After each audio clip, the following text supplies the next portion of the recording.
Salut la compagnie, c'est Jules Melon et aujourd'hui on se retrouve pour un petit podcast afin d'évoquer un film Netflix sorti ce vendredi intitulé La Petite Nemo et le Monde des Rêves ou en version originale Slumberland, réalisé par Francis Lawrence qu'on a déjà vu derrière la caméra pour Je suis une légende avec Will Smith, 3 des 4 brûlots Hunger Games, je crois qu'il va en faire un prochain prévu pour dans quelques mois, et plus récemment Red Sparrow. Ici, au casting, nous retrouvons dans le rôle principal Jason Momoa, alias Aquaman pour les fans du DC Universe, la jeune Marlo Barkley, Kyle Chandler est également présent, Weruche Opia, ainsi que Chris O'Dowd.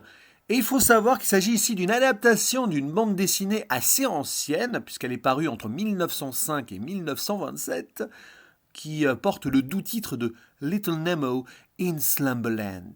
Et il s'agit de l'histoire donc de la petite Nemo, comme son nom l'indique. Fille d'un gardien de phare, très proche de son papa, en mode un peu isolé du reste du monde, qui va subir un traumatisme lorsque celui-ci malheureusement disparaît en mer et donc annoncé comme mort.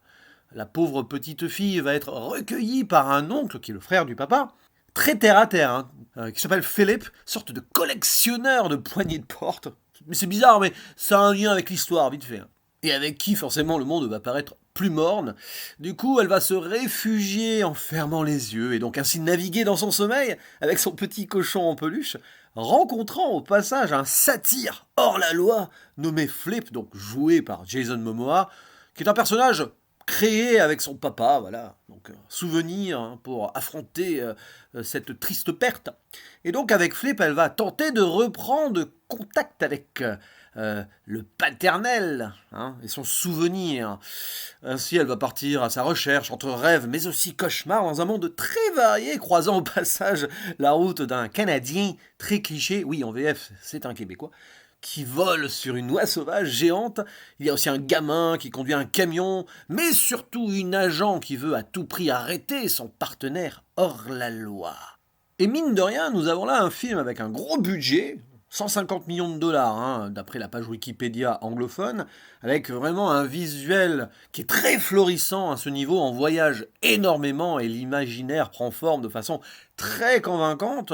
C'est même plus beau que certains films sortant au cinéma, gros blockbuster. On sent que ça a été bien fignolé sur certains CGI, même si ça pique parfois un peu, notamment quand on est sous l'eau. Mais c'est compliqué de faire vivre tout un univers visuel aquatique. C'est là d'ailleurs qu'on attend le prochain Avatar 2 de James Cameron au tournant.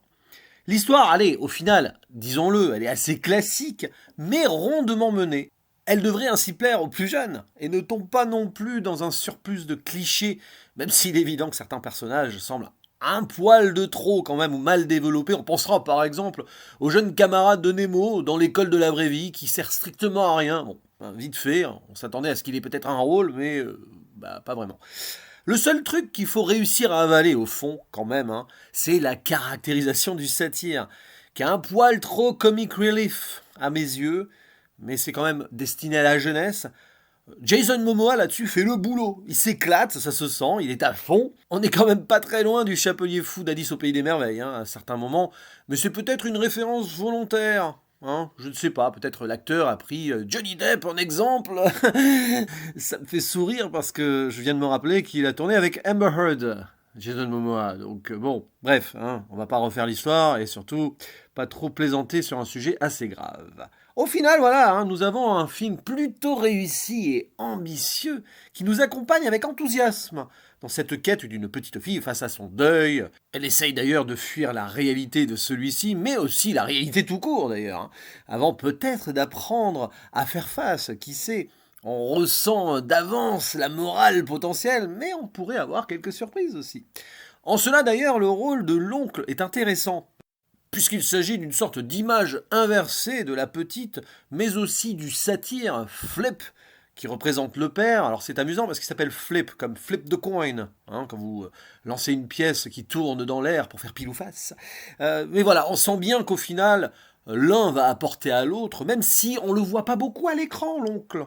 Bien sûr, c'est surtout sur le duo Flip-Nemo que le brûlot se construit avec l'acceptation de l'un par l'autre et vice-versa. Là aussi, hein, c'est un film sur l'acceptation, réalité, plonger dans ses rêves, le deuil, faire face à la vie, tout ça, thématique qui parlera aux plus jeunes. Donc là-dessus, le contrat est parfaitement rempli. Je ne vais pas aller plus loin dans ce podcast, je vais vous laisser la surprise de certaines découvertes visuelles, puisqu'on passe des mondes, des portes forcément. L'aspect cauchemar est bien géré, plus sombre aussi. Bien sûr, ceci est lié à la peur. C'est assez traditionnel là aussi.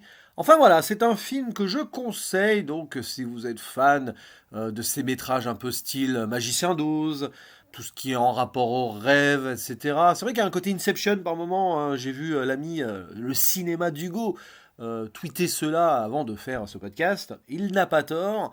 Je salue au passage aussi l'ami Illustre Connu, camarade. Allez voir leur chaîne hein, d'ailleurs au cinéma d'Hugo et à Illustre Connu, puisque c'est un petit peu grâce à son avis dessus, là aussi sur Twitter, que je me suis intéressé au film, puisqu'il a beaucoup aimé. Et j'avoue que j'ai aimé aussi, même si ça ne sera clairement pas parmi les meilleurs films de l'année. Mais en nouveauté Netflix, c'est quand même plutôt dans le haut du panier. Voilà, on est quand même pas mal servi ces derniers temps en film directement en VOD, même si on privilégie quand même les découvertes sur grand écran dès que c'est possible, enfin pour ma part. N'hésitez pas à dire en commentaire ce que vous pensez de ce plutôt convaincant La petite Nemo et le monde des rêves. Et bon, le titre français est un petit peu forcé. Je préfère donc la version anglophone, Little Nemo in Slumberland, ou Slumberland tout court, d'ailleurs, ils l'ont raccourci par rapport à la BD de base, le titre. Et n'hésitez pas donc voilà, à taper sur votre clavier pour qu'on discute ensemble sur cette œuvre plutôt florissante. Je me répète un peu, mais j'insiste sur ce point. Il ne me reste plus qu'à vous dire à la prochaine. Ciao.